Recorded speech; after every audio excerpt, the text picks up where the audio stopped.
بسم اللہ الرحمن الرحیم۔ السلام علیکم ناظرین، آج کے ویڈیو میں ہم آپ کو حضرت یوسف علیہ السلام اور زلیخا کے بارے میں بتائیں گے۔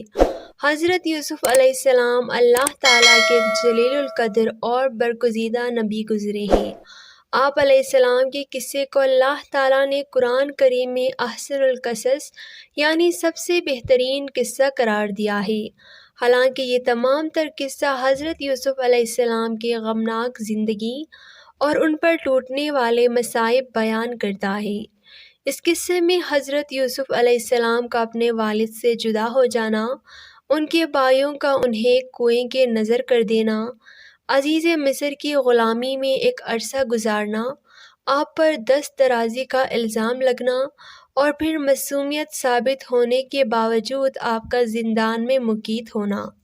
ان تمام تر مشکلات کے باوجود حضرت یوسف علیہ السلام کا قصہ احسن القصص اس لیے کہلاتا ہے کہ کس طرح اللہ پاک نے اپنے نبی کے لیے ہر مشکل سے آسانی کا راستہ پیدا فرمایا۔ بازار مصر میں چند سکوں کے عوض بکنے والی حضرت یوسف علیہ السلام کو کس طرح بادشاہی مصر کا عہدہ ملا۔ وہ بھائی جو حضرت یوسف علیہ السلام سے حسد اور جلن کے باعث انہیں ایک کنویں میں پھینک آئے تھے، کس طرح آپ علیہ السلام کے سامنے ہاتھ پھیلانے اور آپ کا حکم ماننے پر مجبور ہوئیں۔ حضرت یوسف علیہ السلام کا یہ قصہ دور حاضر کے انسانوں کو یہ سبق دیتا ہے کہ مشکلات چاہے کتنی ہی بڑی کیوں نہ ہوں، تمہارا پروردگار ہر شے پر قادر ہے۔ حضرت یوسف علیہ السلام سے منسلک انتہائی دلچسپ اور حیرت انگیز قصہ زلیخا نامی ایک عورت کا بھی ہے۔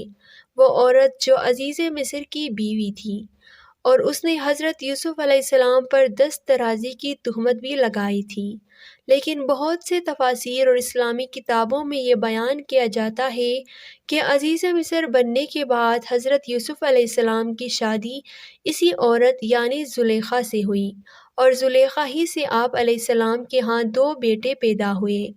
یہ واقعہ کچھ یوں ہے کہ جب وہ قافلہ مصر پہنچا جس نے حضرت یوسف علیہ السلام کو کنویں سے نکالا تھا، تو ان لوگوں نے آپ علیہ السلام کو بحیثیت غلام بازار مصر میں بیچنا چاہا۔ حضرت یوسف علیہ السلام کی حسن و جمال کی سبب یہاں آپ کی قیمت بڑھتی ہی چلی گئی۔ یہ قیمت اتنی زیادہ ہوئی کہ کسی عام آدمی کے لیے آپ کو خریدنا ممکن نہ رہا۔ تب مصر کے وزیر خزانہ جس کا نام قطفیر اور لقب عزیز مصر تھا، اس نے یہ رقم ادا کر کے آپ علیہ السلام کو خرید لیا۔ عزیز مصر نے جب حضرت یوسف علیہ السلام کی سعادت مندی اور اعلیٰ اوصاف ملاحظہ کیے تو یہ آپ کو بڑی محنت سے اپنے گھر لے آیا اور اپنی بیوی زلیخا کو یہ تاکید کی کہ اس کے ہر آرام و آرائش کا ہر وقت خیال رکھنا کہ اس کی کسی طرح دل آزاری نہ ہو سکتا ہے کہ کسی دن ہم اسے اپنا بیٹا بنا لیں۔ مختلف تفاسیر میں درج ہے کہ زلیخا نامی اس حسین و جمیل عورت کا شوہر یعنی عزیز مصر عورتوں سے رغبت نہ رکھنے والا انسان تھا، لہٰذا جب زلیخا نے حسن یوسف کو دیکھا تو وہ اپنی نفس پر قابو نہ رکھ سکی اور آپ علیہ السلام کو اپنی خوابگاہ میں لے کر دعوت گناہ دی۔ چنانچہ زلیخا نامی یہ عورت بت پرست تھی، اس لیے اس نے اپنی خوابگاہ میں موجود بتوں کی آنکھوں کو ڈانپ دیا۔ تب حضرت یوسف علیہ السلام نے زلیخا سے فرمایا کہ تیرے معبود تو کوئی طاقت نہیں رکھتے، تجھے پھر بھی ان سے شرم آ رہی ہے، تو کیا مجھے اس معبود حقیقی سے شرم نہیں آتی جو ہر انسان کے ہر عمل کو دیکھ رہا ہے؟ یہ کہہ کر حضرت یوسف علیہ السلام نے زلیخا کو انکار کر دیا، لیکن زلیخا نہ مانی اور اس نے آپ کو پکڑنے کے لیے دوڑ لگا دی۔ اسی دوران حضرت یوسف علیہ السلام کا بچھلا دامن اس کے ہاتھ لگا اور وہ پیچھے سے پھٹ گیا۔ جب عزیز مصر سے ان دونوں کا سامنا ہوا تو زلیخا معصوم بن گئی اور اس نے آپ علیہ السلام پر دست درازی کی تہمت عائد کر دی۔ تبھی عورت کے گھر والوں میں سے ایک گواہ نے یہ گواہی دی کہ اگر اس کا کرتا پیچھے سے پھٹا ہے تو یہ سچا ہے، اور اگر یہی کرتا آگے سے پھٹا ہے تو عورت یعنی زلیخا سچ کہتی ہے۔ جب عزیز مصر نے دیکھا تو یہ کرتا پیچھے سے پھٹا تھا، یوں حضرت یوسف علیہ السلام کی بے گناہی ثابت ہو گئی۔ تفسیر ابن کثیر اور معرف القرآن میں ایک دودھ پیتے بچے کا ذکر ہے جسے اللہ تعالیٰ نے قوت گویائی عطا فرمائی اور اس نے حضرت یوسف علیہ السلام کے حق میں گواہی دی۔ یہ واقعہ دربار خاص سے ہوتا ہوا شہر میں عام ہو گیا، جس سے زلیخا کی خوب بدنامی ہوئی اور اسے لعن طعن کیا جانے لگا۔ تب زلیخا نے یعنی شوہر کو مجبور کیا کہ اب مزید رسوائی اور بدنامی سے بچنے کے لیے یوسف علیہ السلام کو قید خانے میں ڈال دیا جائے تاکہ لوگوں کو یہ لگے کہ زلیخا بے قصور ہے۔ یوں حضرت یوسف علیہ السلام کو غفت و پاک دامنی ثابت ہو جانے کے باوجود حوالہ زندان کر دیا گیا۔ اسی قید خانے کے ذریعے حضرت یوسف علیہ السلام کا رابطہ فرعون مصر سے ہوا۔